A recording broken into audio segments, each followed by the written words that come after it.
read Colossians chapter 3 verses 3 and 4. கொலோசியர் 3ஆம் அதிகாரம் 3ஆம் 4ஆம் வசனங்கள். ஏனென்றால் நீங்கள் மரித்தீர்கள், உங்கள் ஜீவன் கிறிஸ்துவுடனே தேவனுக்குள் மறைந்திருக்கிறது. நம்முடைய ஜீவனாகிய கிறிஸ்து வெளிப்படும்போது நீங்களும் அவரோடே கூட மகிமையிலே வெளிப்படுவீர்கள்.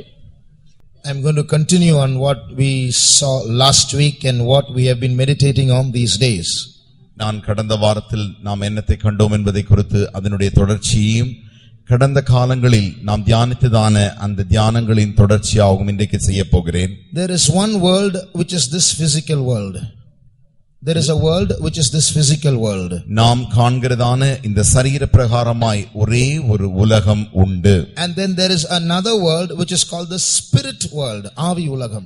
மற்ற ஒரு உலகம் என்று உண்டு. அந்த உலகத்தின் பெயர்தான் ஆவி உலகம். Now let me ask you, which is more real, the spirit world or this physical world? இப்பொழுது நான் உங்களை பார்த்து ஒரு கேட்கிறதான கேள்வி, எது நிஜமான உலகம்?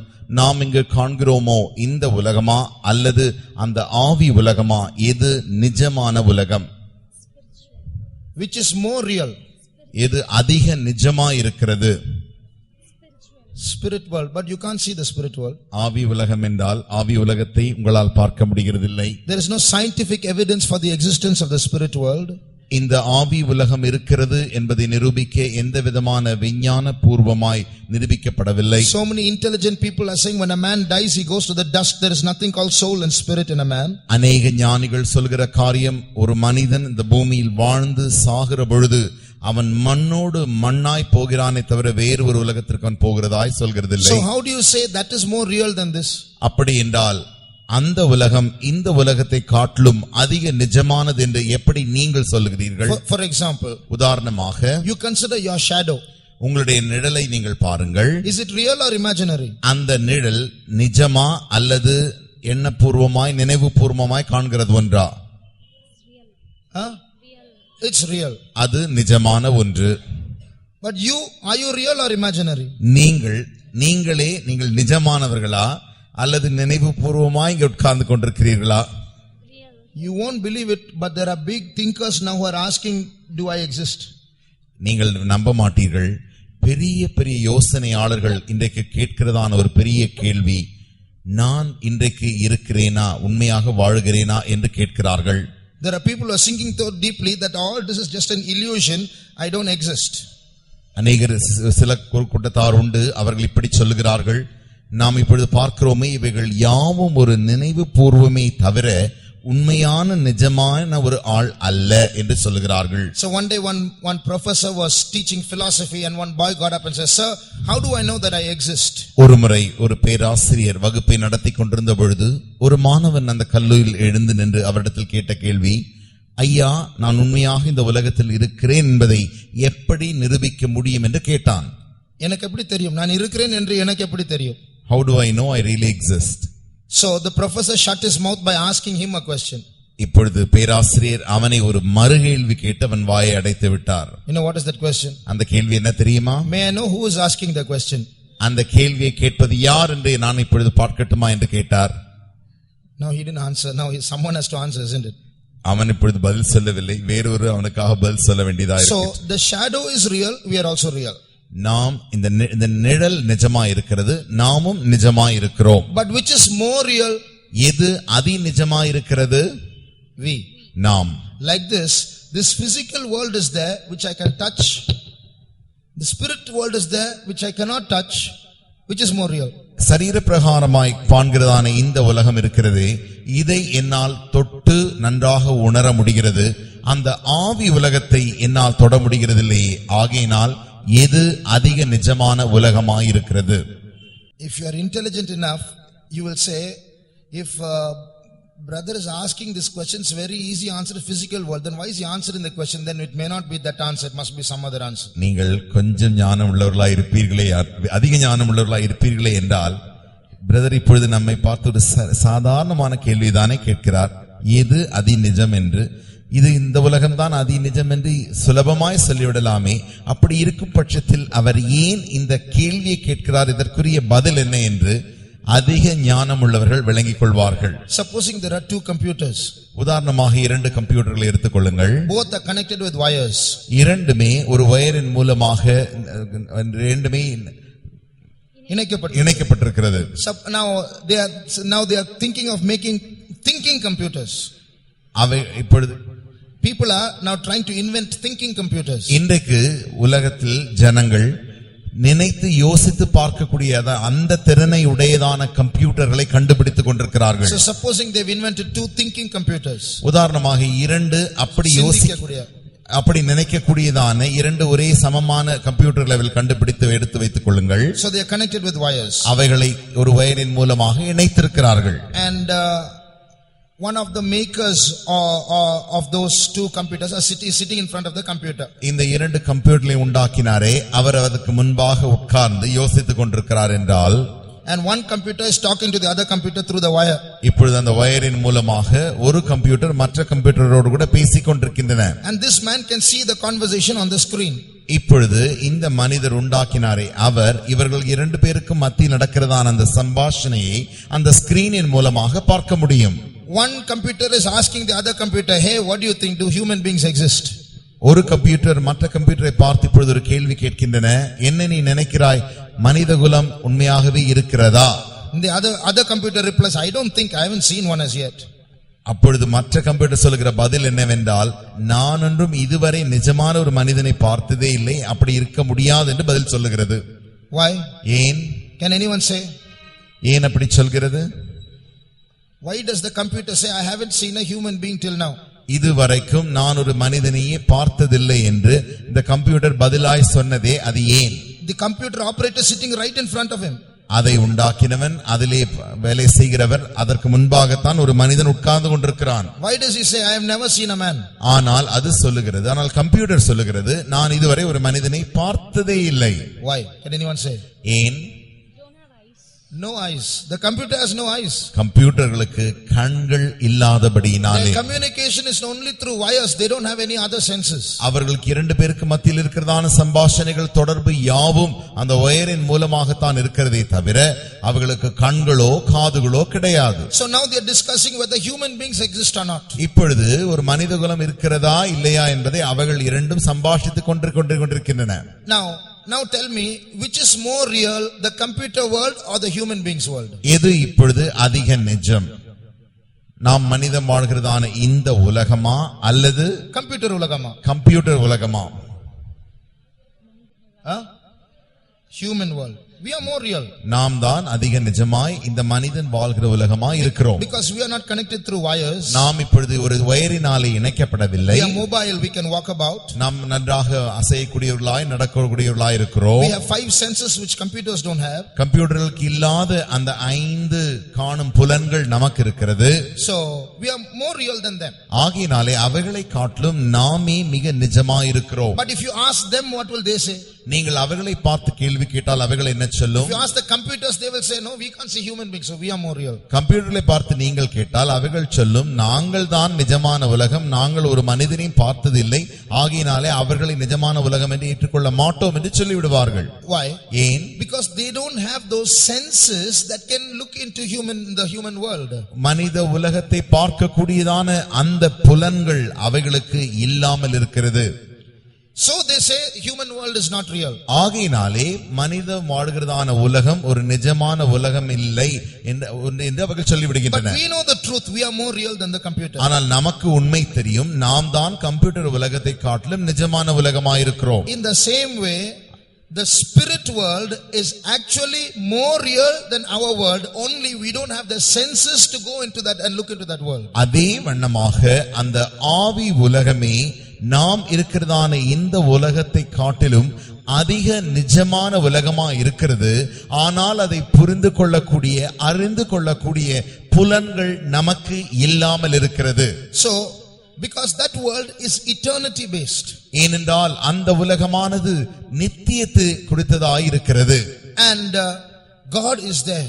அங்கே there's more joy there, there's more reality there. அங்கேதான் அதிக சந்தோஷம், அங்கேதான் உண்மை நிஜம் இருக்கிறது. But we human beings are not like a computer.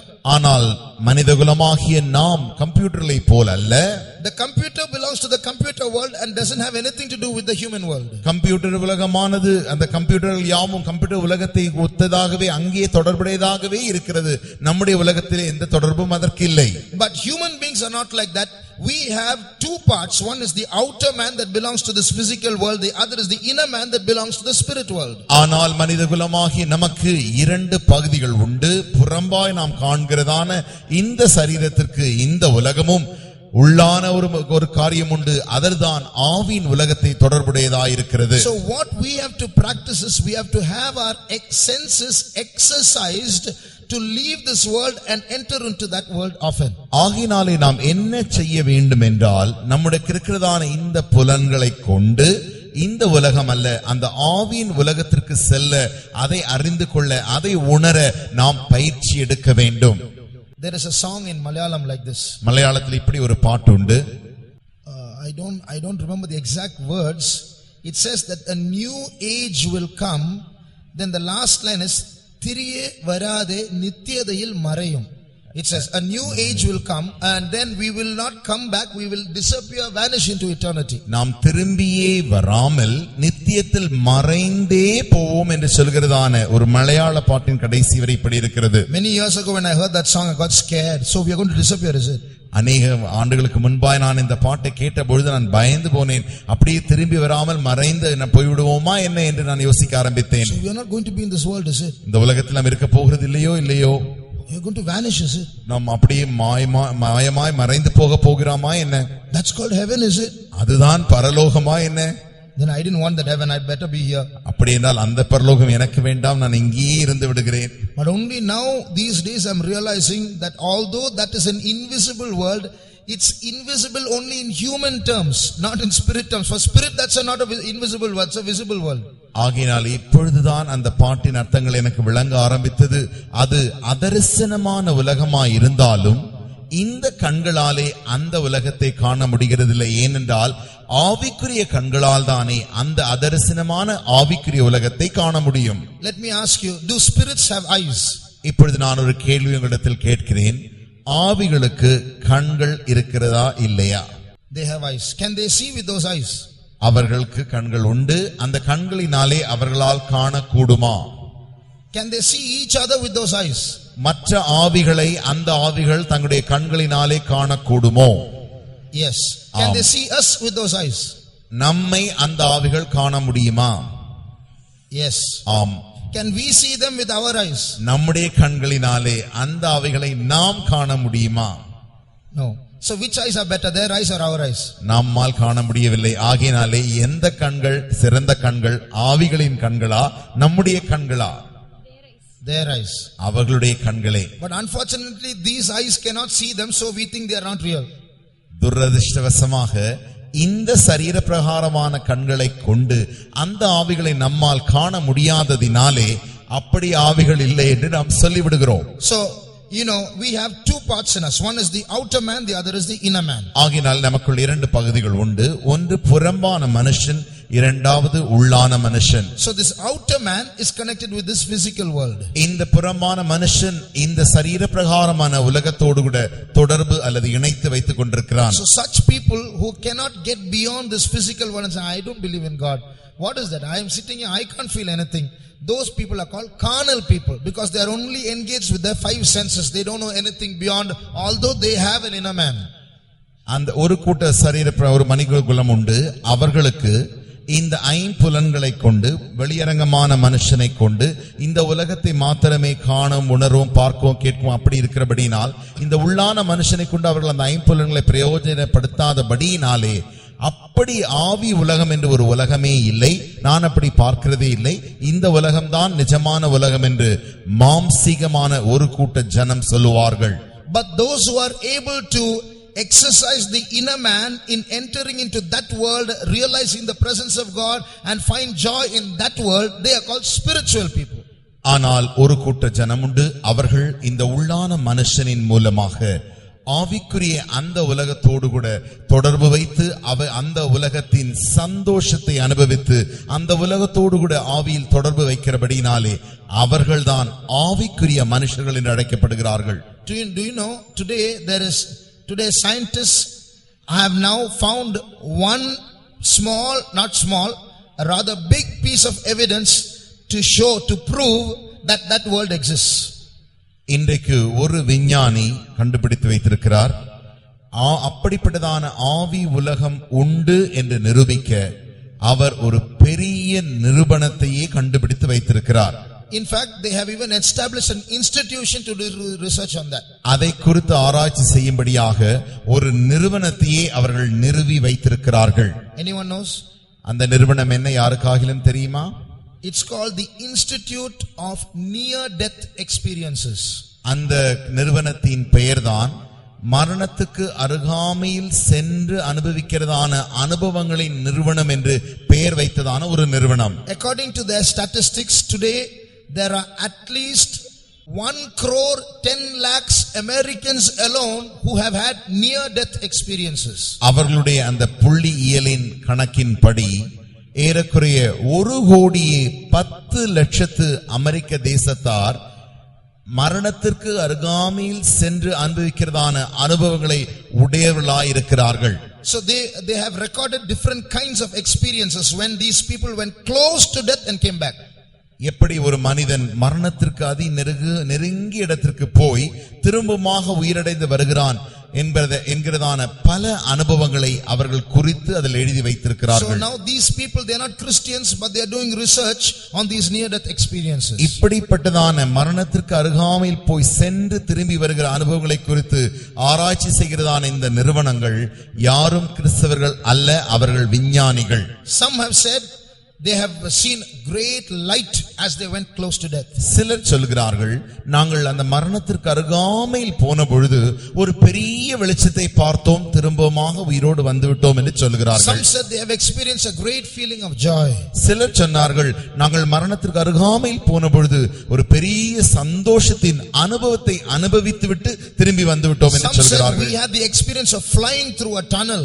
சிலர் சொல்கிறார்கள், ஒரு அந்த குகைக்குள்ளாய் போய் வருகிறதான அப்படி ஒரு அனுபவம் எங்களுக்கு இருந்தது என்று சொல்கிறார்கள். Some had terrible and horrible feelings as they went close to death and came back and felt very scared and when they came back to life. சிலர் சொல்கிறார்கள், நான் அந்த சாவுக்கு அருகாமையில் போன பொழுது பெரிய திகிலும் பயமும் என்னை அப்படி பிடித்துக் கொண்டது, அதிலிருந்து நான் வெளியே திரும்பி வந்த பொழுது எனக்கு ஒரு பெரிய நிம்மதி வந்து விட்டது என்று சொல்கிறார்கள். Some atheists are trying to refute this and say no, near death what is happening is some chemicals start reacting in the brain when a man gets close to death, and because of that this mind start interpreting all kinds of things. That's why it's happening. ஆனால் நாத்திகர்கள் இதற்கு விரோதமாய் அவர்கள் இப்படி பேசிக் கொண்டிருக்கிறார்கள்.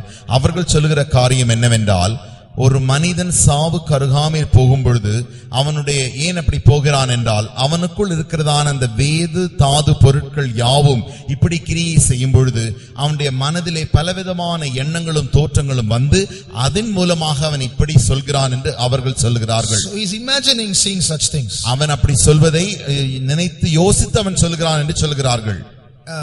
No, he's thinking that it's not reality. He's imagining that he's drawing a picture in his mind. அது அவன் அப்படி நிஜமாக அப்படி ஒரு உலகத்திற்கோ அப்படி ஒரு குகைக்கோ அப்படி ஒரு காரியத்திற்கோ அவன் போய் திரும்பி வரவில்லை. அவன் சொல்லுகிறது வெறும் ஒரு கட்டுக்கதையாக அப்படி சொல்லுகிறான்.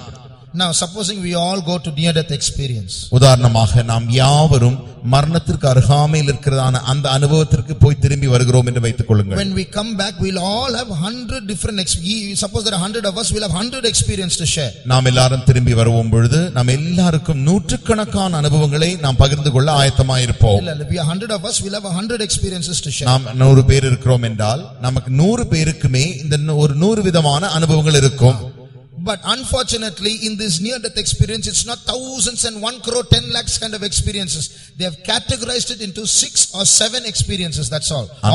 How can different chemicals reacting in the brain give only such restricted experiences? ஆனால் நடந்தது என்ன, இந்த 1,10,00,000 பேர் மரணத்துக்கு அருகாமையில் திரும்பி வந்தார்கள்.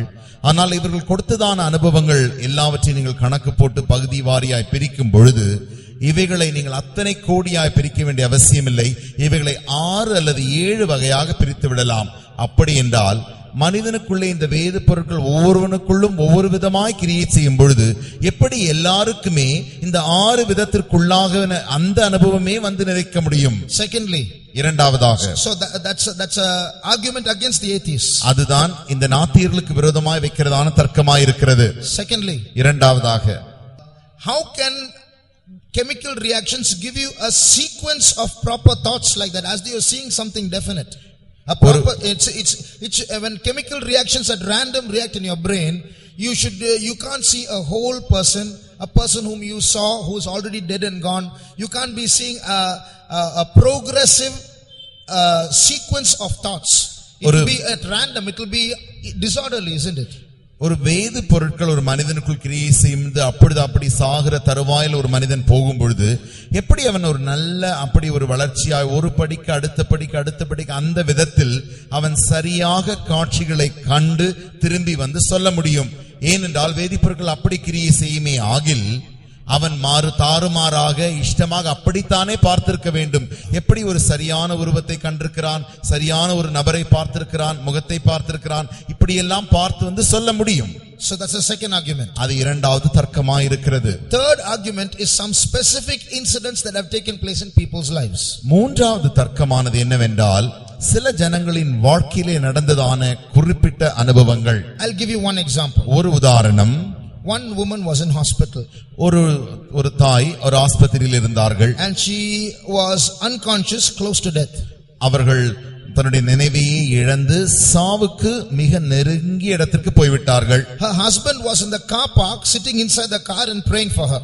ஆனால் அவளுடைய புருஷன் அந்த கார் நிறுத்துகிறதான அந்த இடத்திலே தன்னுடைய காரில் உட்கார்ந்து இவளுக்காக தன்னுடைய மனைவிக்காக அவர் ஜெபித்துக் கொண்டிருந்தாராம். That car park is far away. அப்படி நிறுத்தி வைக்கப்பட்டிருந்த காரானது மிக தூரத்தில் இருந்தது. Suddenly this woman came back to life. திடீரென்று இந்த தாய் உயிரோடு இப்பொழுது வந்து விட்டார்கள். And when her husband came, she told her husband what prayer he was making.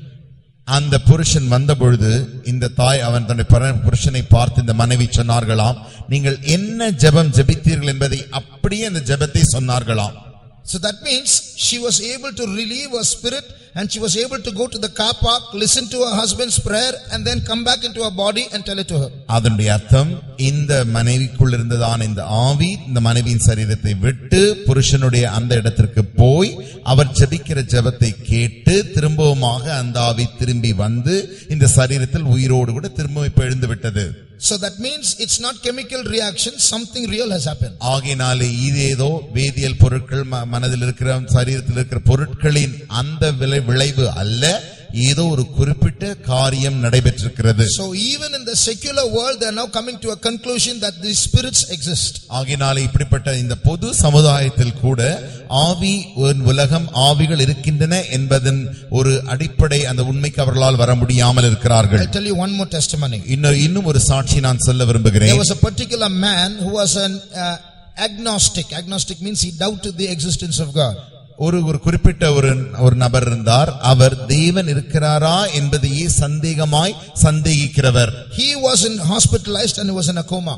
அவர் இப்பொழுது ஆஸ்பத்திரியிலே தன்னுடைய கோமா நிலைமையெல்லாம் இழந்து அந்த நிலைமையில் இருக்கிறார். Outside his eyes were closed, he didn't know. வெளிப்பிரகாரமாய் கண்கள் எல்லாம் மூடி இருக்கிறது, அவருக்கு ஒன்றுமே தெரியவில்லை. But suddenly he said, I rose up and I saw around, I saw the hospital. திடீரென்று அவர் சொன்னார், நான் எழுந்து நான் ஆஸ்பத்திரியை பார்த்தேன். And when I went out of my room, I could see my own body there on the bed. நான் இப்படி வெளியே செல்லும் பொழுது என்னுடைய சொந்த சரீரத்தையே அங்கு கிடக்கிறதை நான் பார்த்தேன். When I went out of the hospital room, somebody called me and said, why are you waiting? We are waiting so long for you. Why did you delay? அவர் அப்படி வெளியே வந்த பொழுது யாரோ வெளியே ஒருவர் அவரை பார்த்து, உனக்கு ஏன் இவ்வளவு தாமதிக்கிறாய், உனக்காக நாங்கள் எல்லாரும் காத்து கொண்டு நிற்கிறோமே என்று ஒரு கூட்டத்தார் அவரை பார்த்து சொன்னார்களாம். They look like hospital staff. ஆனால் அவர்களை பார்க்கும் பொழுது அவர்கள் எல்லாருமே ஆஸ்பத்திரியில் வேலை செய்கிற அப்படிப்பட்டவர்களை போல் இருந்தார்கள். Then he wondered, nobody called me, why are they saying like this? என்னை யாருமே கூப்பிடவில்லை, ஆனால் இவர்கள் இப்படி எனக்கு சொல்கிறார்கள் என்று அவர் ஆச்சரியமாய் பார்த்தார். So they said, come quickly with us. சீக்கிரமா எங்களோடு கூட வா என்று அவர்கள் சொன்னார்கள். So he was walking with them. அவர்களோடு கூட அவர் நடந்து போனார். He was walking and walking for quite some time. அநேக நேரமாய் அவர்களோடு நடந்து போய்க்கொண்டே இருந்தார். He still felt I'm still in a hospital, but he's going on walking.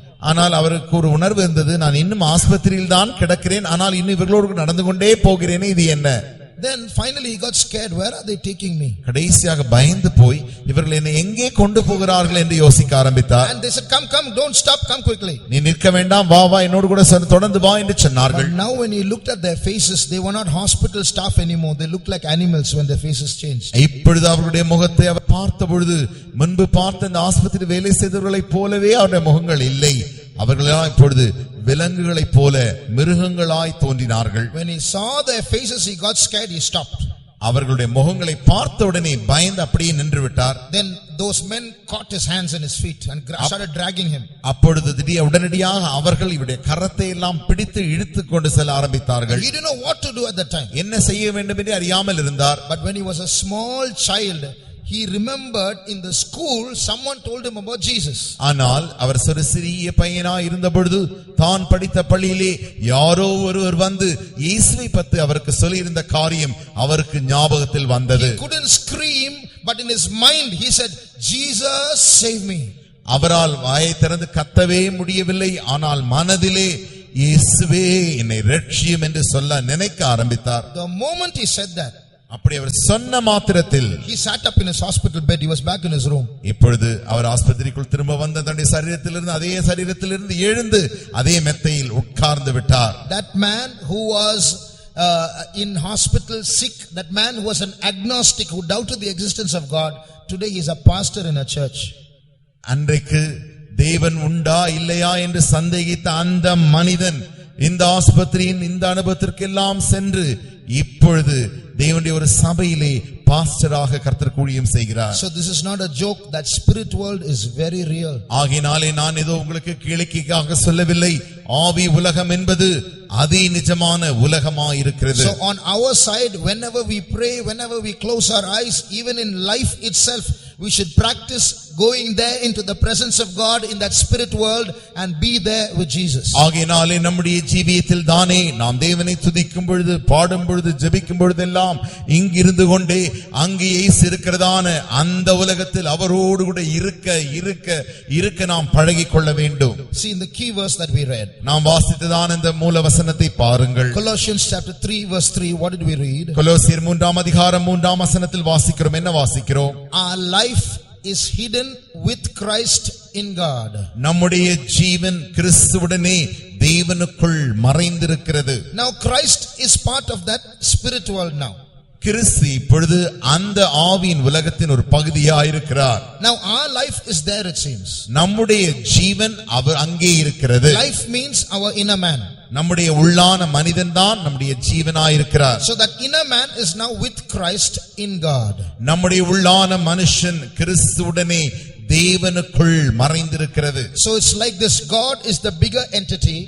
அப்படி நாம் சொல்லும் பொழுது தேவன் ஒரு பெரிய ஒரு அது நிருபமாய் இருக்கிறார். And we are with Christ. நாம் கிறிஸ்துவோடு கூட தேவனுக்குள் இருக்கிறோம். இப்படித்தான் அந்த படம் இருக்கிறது. So what is happening there? என்ன நடக்கிறது என்றால், now read the next verse. அடுத்த வசனத்தை வாசியுங்கள். நம்முடைய ஜீவனாகிய கிறிஸ்து வெளிப்படும்போது நீங்களும் அவரோடே கூட மகிமையிலே வெளிப்படுவீர்கள். Now can you tell me what's happened between 3 and 4, verses 3 and 4? 3ஆம் 4ஆம் வசனத்திற்கு மத்தியில் ஏதோ ஒன்று நடந்திருக்கிறது. அது என்ன? Can you right. Both have joined now. இப்பொழுது இரண்டுமே சேர்ந்து விட்டது. In the third verse both are separate. Our life is hid with Christ in God. 3ஆம் வசனத்தில் நம்முடைய ஜீவன் கிறிஸ்துவுடனே தேவனுக்குள் மறைந்திருக்கிறது. But now in the fourth verse, when Christ, who is our life and Christ have become one now. ஆனால் 4ஆம் வசனத்திலே கிறிஸ்துவும் நாமும் ஒரே ஜீவனாய் ஒரே மனுஷனாய் மாறிவிடுகிறோம். Now look at that beautiful verse now. இந்த அழகான வசனத்தை பாருங்கள். Read that fourth verse again. 4ஆம் வசனத்தை மறுபடியும் வாசியுங்கள். நம்முடைய ஜீவனாகிய கிறிஸ்து வெளிப்படும்போது அவரோடு நீங்களும் அவரோடே கூட மகிமையிலே வெளிப்படுவீர்கள். மகிமையிலே வெளிப்படுவீர்கள். மறைந்து போவீர்கள் இல்ல, வெளிப்படுவீர்கள் இருக்கு. அப்ப இப்பதான் மறைஞ்சிருக்கிறோம். Now we are hidden. அப்போ நாம் ஒரு எல்லைக்குட்பட்டதான ஒரு பூமியில ஒரு உலகத்துல இருக்கிறோம். We are in a world which is limited and which has limits. ஆகையால் இந்த பூமி தான் நிஜத்தில் குறைவான நிஜமான பூமி. Therefore this world is little real or little lesser than the real world. ஆனால் நம் கிறிஸ்துவோடு இருந்து பழகி கிறிஸ்துவும் நாமும் ஒன்றாய் கலந்து கடைசியாக கிறிஸ்து வெளிப்படும் போது நாம் அவரோடு கூட மறைய போகிறதில்லை. அந்த பாட்டு சொல்லுகிறது போல அவரோடு கூட இந்த பூமியிலிருந்து மறைந்தாலும் நித்தியத்தில் மகிமையில் வெளிப்பட போகிறோம். When we move with Christ and get exercise to move with him time and again, and finally we shall not be hidden. When he shall appear in glory, we shall also appear with him in glory. ரோமர் 8ஆம் அதிகாரத்தை வாசித்தால், when you read in Romans epistle chapter 8, 19ஆம் வசனம், 19th verse, மேலும் தேவனுடைய புத்திரர் வெளிப்படுவதற்கு சிருஷ்டியானது மிகுந்த ஆவலோடே காத்துக் கொண்டிருக்கிறது. தேவனுடைய புத்திரர் வெளிப்படுவதற்கு. So now we are sons of God. This inner man is hidden now. நாம் எல்லாரும் தேவனுடைய புத்திரராய் இருக்கிறோம். அது இப்பொழுது மறைந்திருக்கிறது. Now if you tear your body into two, you can't find the inner man inside. நீங்கள் உங்களுடைய சரீரத்தை இரண்டாய் கிழித்தால் அதற்குள்ளே ஒரு உள்ளான மனுஷனை காண முடியாது. It's a hidden man. அது ஒரு மறைந்திருக்கிற மனுஷன். But very soon it's going to appear. ஆனால் அதி சீக்கிரத்தில் அந்த உள்ளான மனுஷன் வெளிப்பட போகிறார். It's going to appear in that world. அந்த உலகத்திலே அந்த மனுஷன் வெளிப்பட போகிறார். Then we will have eyes, nose, ears, just like in our body there also. அங்கேயும் இங்கே இருக்கிற வண்ணமாக கண்கள், காதுகள், வாய், மூக்கு எல்லாம் அங்கே இருக்கும். That's called the resurrected body. அதுதான் உயிர்த்தெழுந்த சரீரம் என்று அழைக்கப்படுகிறது. It will be just like this, but it won't be like this. இது இப்படித்தான் இருக்கும், ஆனால் இது இப்படியே இருக்காது. Because this body is flesh and blood and it has many limitations, but that body will look like this but has many advantages. இந்த சரீரத்திற்கு மாம்சமும் இரத்தமும் உண்டு. இந்த சரீரத்திற்கு ஒரு எல்லை உண்டு. ஆனால் அந்த சரீரத்தை இதே போல் இருந்தாலும் இதை காட்டிலும் அதிகமாய் அதில் காணப்படும். Let me ask you today, is Jesus in spirit form or body form? இன்றைக்கு இயேசு சரீர பிரகாரமான அந்த உருவத்தில் இருக்கிறாரா அல்லது ஆவிக்குரிய அந்த உருவத்தில் இருக்கிறாரா? பதில் சொல்லுங்கள். Spirit form. ஆவிக்குரிய உருவம். Then let me ask you. அப்படி என்றால் நான் ஒரு கேள்வியை கேட்கட்டும். When Jesus rose from the dead, இயேசு மரித்தோரிலிருந்து எழுந்தார் என்றால் did he have a body? அவருக்கு ஒரு சரீரம் உண்டாயிருந்தது அல்லவா? Now where is that body? அந்த சரீரம் எங்கே? Even now Jesus is in body, not spirit. இப்பொழுதும் இயேசு ஆவியில் அல்ல, அவர் சரீரத்தோடு கூட தான் இருக்கிறார். But not this body. இந்த சரீரம் தான், இந்த சரீரம் அல்ல. It's a resurrected body. அது உயிர்த்தெழுந்த மறுரூபமான சரீரம். So in a resurrected body, Jesus is now in heaven. இந்த உயிர்த்தெழுந்த சரீரத்தினாலே இயேசு இப்பொழுது பரலோகத்தில் இருக்கிறார். What's the proof? அதனுடைய நிரூபம் என்ன? Read Philippians 3:21. பிலிப்பியருக்கு எழுதின நிருபம் 3ஆம் அதிகாரம் 21ஆம் வசனத்தை வாசியுங்கள். அவர் எல்லாவற்றையும் தமக்கு கீழ்ப்படுத்திக் கொள்ளத்தக்க தம்முடைய வல்லமையான செயலின்படியே நம்முடைய அற்பமான சரீரத்தை தம்முடைய மகிமையான சரீரத்துக்கு ஒப்பாக. இப்ப சரீரம் இல்லனா அப்ப ஏன் அத சொல்லணும்? If there is no body, then why does he refer it? So even today Jesus has a body, and that's a glorified, transformed body, a resurrected body. Jesus today exists in that body. ஆகையால் இயேசுவுக்கு இன்றைக்கும் ஒரு சரீரம் உண்டு. அது உயிர்த்தெழுந்த மறுரூபமான மகிமையான சரீரமா இருக்கிறது. That's why the advantage of that body is when the doors were shut, the 11 disciples got very scared and they were hiding themselves and shut the rooms around them. Suddenly Jesus comes inside in that body. அதனுடைய நிருபம் என்னவென்றால் அந்த 11 சீஷர்களும் பயந்து போய் தன்னுடைய அறை கதவுகளை அவர்கள் சாத்தி பூட்டி பயந்து உட்கார்ந்து கொண்டிருந்த பொழுது இயேசு உயிரோடு எழுந்து அவருடைய மத்தியில் வந்து நின்றார். So that means this body can go through closed doors. அதனுடைய அர்த்தம் என்னவென்றால் அடைக்கப்பட்ட கதவுகளினூடாயும் இந்த சரீரம் செல்ல முடியும். When Jesus rose from the dead, இயேசு மரித்தோரிலிருந்து உயிர்த்தெழுந்த பின்பு the stone was rolled away. அங்கிருந்த கல் புரட்டப்பட்டது. Why? ஏன்? Jesus is, when he rose from the dead in a resurrected body, you don't have to open the stone, he can come out, isn't it? இயேசு ஒரு உயிர்த்தெழுந்த அந்த சரீரத்தினாலே உயிர்த்தெழுந்து வரும்பொழுது அப்படியே வெளியே வந்திருக்கலாமே, ஏன் அங்கே கல்லை அவர் புரட்ட வேண்டும்? The stone was rolled away not to let Jesus out, but to let others see that the tomb is empty. இயேசு வெளியே வந்தார் என்பதை நிரூபிக்குவதற்காகவே கல் புரட்டப்பட்டதை தவிர இயேசு வெளிவரும்படியாக கல் புரட்டப்பட வேண்டிய அவசியமே இல்லை. So we are going to get that body soon. அதி சீக்கிரத்தில் நாம் அந்த சரீரத்தை பெற்றுக்கொள்ள போகிறோம். How many of you believe this unscientific truth? இந்த விஞ்ஞானமற்ற சத்தியத்தை எத்தனை பேர் விசுவாசிக்கிறீர்கள்? I thought only I didn't know there were so many fools here. இவ்வளவு முட்டாள்கள் இங்கு இருப்பார்கள் என்று நினைக்கவே இல்லை. You are studying and you are educated people, you believe all this, is it? படித்த ஒரு ஜனங்கள், நீங்கள் இதையெல்லாம் நம்புகிறீர்களா என்ன? So we have but to get that body, we must get into that spirit world and be lost with Jesus there. அந்த சரீரத்தை நாம் பெற்றுக்கொள்ளும்படியாக நாம் இயேசு இருக்கிறாரே அந்த இடத்திற்கு, அந்த உலகத்திற்கு நாம் அதிகமாய் செல்ல பழக வேண்டும். We'll read one more verse and then we'll enter into prayer. இன்னும் ஒரு வசனத்தை வாசித்துவிட்டு நாம் ஜெபத்திற்கு செல்லலாம். Turn to Song of Solomon, உன்னத பாட்டு, and read chapter 2, இரண்டாம் அதிகாரம், read verse 10. 10ஆம் வசனம். உன்னத பாட்டு 2:10. 2:10. என் நேசர் என்னோடே பேசி, என் பிரியமே, என் ரூபவதியே, எழுந்து வா. எழுந்து வா. Read verse 13. 13ஆம் வசனம். அத்திமரம் காய் காய்த்தது, திராட்சை கொடிகள் பூ பூத்து வாசனையும் பரிமளிக்கிறது. என் பிரியமே, என் ரூபவதியே, நீ எழுந்து வா. In spiritual form, this is Jesus talking to his bride.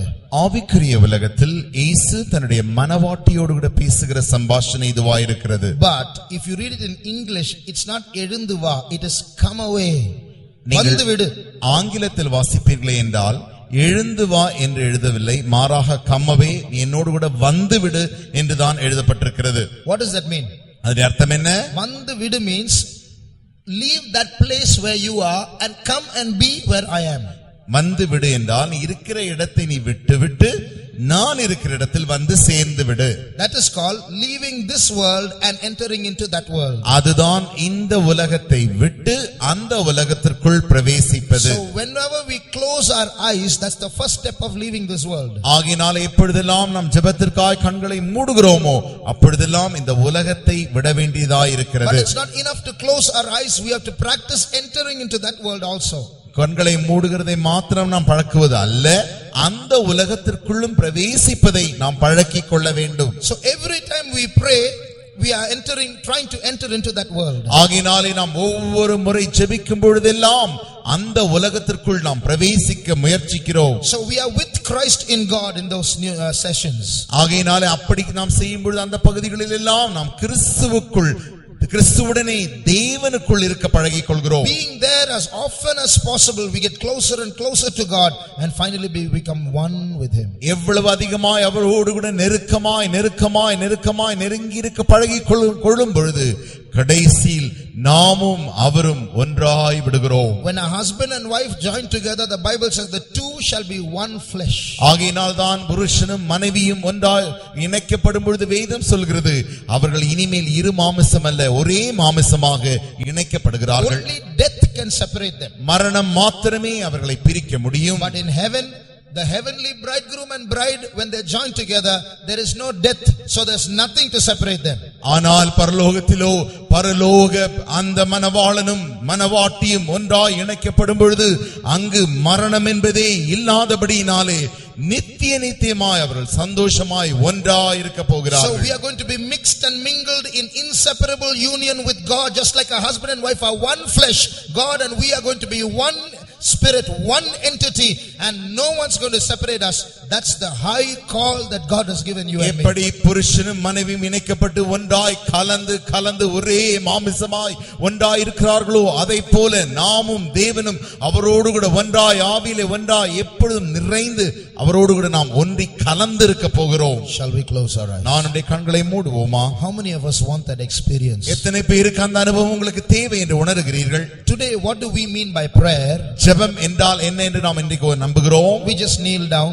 முழங்கால் நிற்க வேண்டும். And we mumble some points. ஏதோ ஒரு காரியத்தை உளர வேண்டும். Lord, I want this, I want this, that, I want to improve my studies, I want to go there, I want to go here. This is what we call prayer. நாம் ஜெபம் என்றால் என்ன நினைக்கிறோம்? முழங்காற்படியிட்டுக் கொண்டு இது வேணும் ஆண்டவரே, அதை செய்வேன், படிப்பை ஆசீர்வதி, எனக்கு அது வேண்டும், இது வேண்டும், இப்படி கேட்பதுதான் ஜெபம் என்று நினைக்கிறோம். But there is a deep experience in prayer. ஆனால் ஜெபத்திலே ஒரு ஆழமான அனுபவம் உண்டு. It's experience of being with Christ.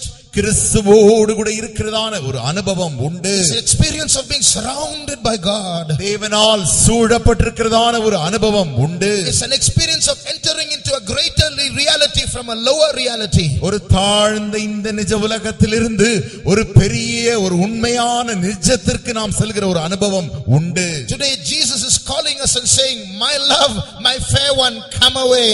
இன்றைக்கு இயேசு நம்மை பார்த்து அழைத்து, என் பிரியமே, என் ரூபவதியே, நீ என்னோடு கூட வந்து விடு. Don't go after the loves of this world. இந்த உலகத்தின் அன்புக்கும் ஆசைக்கு பின்பாய் நீ போக வேண்டாம். Don't get attracted by the vanities of this world. இந்த உலகத்தின் மாயைகளினாலே நீ ஈர்க்கப்பட வேண்டாம். My bride, come away. என் மனவாட்டியே, நீ என்னோடு கூட வந்து விடு. How many want that deep, close intimacy with Jesus? எத்தனை பேருக்கு இயேசுவோடு கூட அவ்வளவு நெருங்கிய நெருக்கமான உறவு வேண்டும் என்று விரும்புகிறீர்கள்? Put up your hands. உடைய கரத்தை உயர்த்துங்கள். Those who lifted up your hands, யாரெல்லாம் உடைய கரத்தை உயர்த்தினீர்களோ, I beg you, join with me in prayer.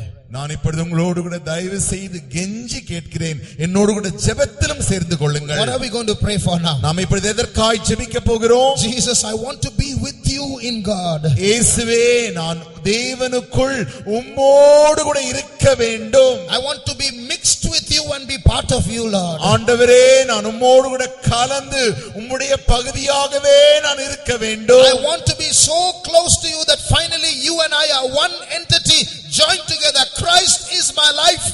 கிறிஸ்துவே எனக்கு ஜீவனாக, நீரும் நானும் அப்படியே ஒன்றாய் கலந்து இணைந்து ஒரே தத்துவமாய் இருக்க, அவ்வளவு நெருக்கமாய் இருக்க நான் விரும்புகிறேன். Those who want this deep experience, start praying.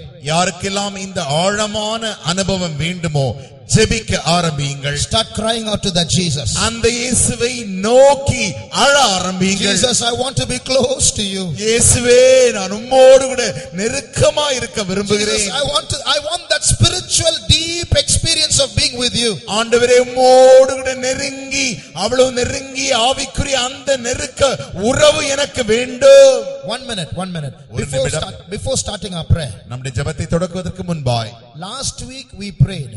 கடந்த வாரம் நாம் ஜெபித்தோம். We prayed for a victory in our prayer life. நம்முடைய ஜெப ஜீவியத்தின் ஜெயத்திற்காக நாம் ஜெபித்தோம். Those who say my prayer life improved last week, put up your hands. யாரெல்லாம் சொல்கிறீர்கள், கடந்த வாரத்தில் என்னுடைய ஜெப ஜீவியம் இப்பொழுது வளர்ந்திருக்கிறது என்று சொல்கிறவருடைய கரத்தை உயர்த்துங்கள்.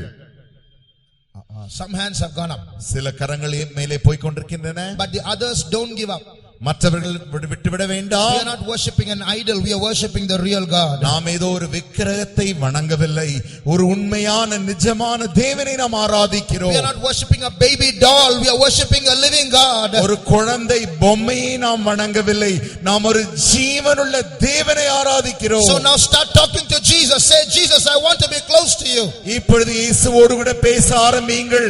இயேசுவே, நான் உம்மோடு கூட நெருங்க விரும்புகிறேன். The God of last week is also the God of this week. கடந்த வாரத்தின் தேவன் இந்த வாரத்தின் தேவனுமாய் இருக்கிறார். How many want to be close to Jesus? Call out to Jesus. எத்தனை பேர் இயேசுவோடு கூட நெருக்கமாய் இருக்க விரும்புகிறீர்கள்?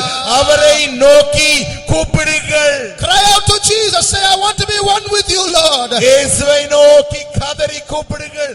ஆண்டவரே, நான் உம்மோடு கூட ஒன்றாய் இருக்க விரும்புகிறேன். இன்னைக்கு நம்முடைய ஜெபம் எப்படி இருக்கிறது? If we pray 10 minutes, immediately we look at the time. 10 நிமிஷம் ஜெபித்தால் போரும், உடனடியாக நம் நேரத்தை பார்க்கிறோம். Oh, only 10 minutes. 10 நிமிஷம் தானே ஆச்சு. Then it's dragging. அது அப்படி இழுத்து கொண்டு போகிறது. But this experience that we are praying for, ஆனால் நாம் இப்பொழுது ஜெபிக்கிறதான இந்த அனுபவமானது, it's a prayer beyond time. இது காலத்தையும் கடந்ததான ஜெபமாய் இருக்கிறது. You will pray for 7 hours, 8 hours and it will be like 5 minutes. நீங்கள் 7 மணி நேரம் 8 மணி நேரம் ஜெபித்து முடிப்பீர்கள். முடித்த பிறகு ஜெபத்தை பார்த்தால் 5 நிமிடம் ஜெபித்தது போலதான் இருக்கும். Dear brother, dear sister, you want that experience? அருமையான சகோதரனே சகோதரியே உனக்கு அந்த அனுபவம் வேண்டுமா? Do you love Jesus? இயேசுவை நீ நேசிக்கிறாயா? Do you want to be close to that Jesus? அந்த இயேசுவோடு கூட நெருக்கமாய் இருக்க விரும்புகிறாயா? Do you know Jesus loves you? இயேசு உன்னை நேசிக்கிறார் என்பதை நீ அறியாயோ? Jesus is looking at you and saying, my child, come away.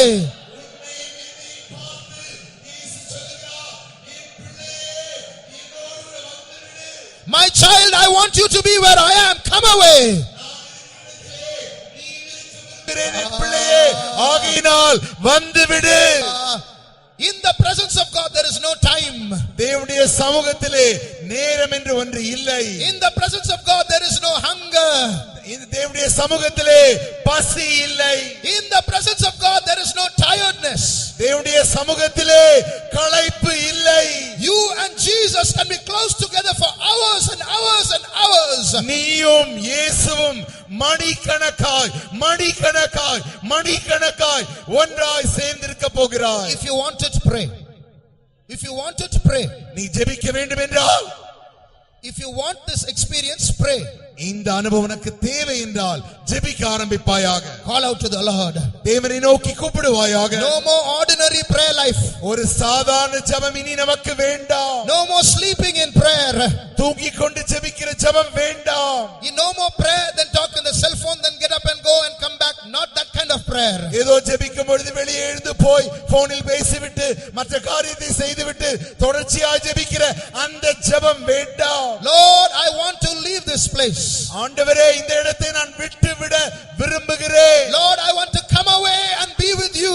ஆண்டவரே, நான் இங்கிருந்து வெளியே வந்து உம்மோடு கூட இருக்க விரும்புகிறேன். Right now Jesus is taking us up. இப்பொழுதே இயேசு நம்மை கொண்டு மேலே கொண்டு செல்கிறார். Right now Jesus is taking to those higher planes. இயேசு இப்பொழுது நம்மை அந்த உன்னத ஸ்தலத்திற்கு கொண்டு செல்கிறார். Close your eyes. உங்களுடைய கண்களை மூடுங்கள். Open your eyes of faith. உங்களுடைய விசுவாச கண்களை திறவுங்கள். You can see Jesus.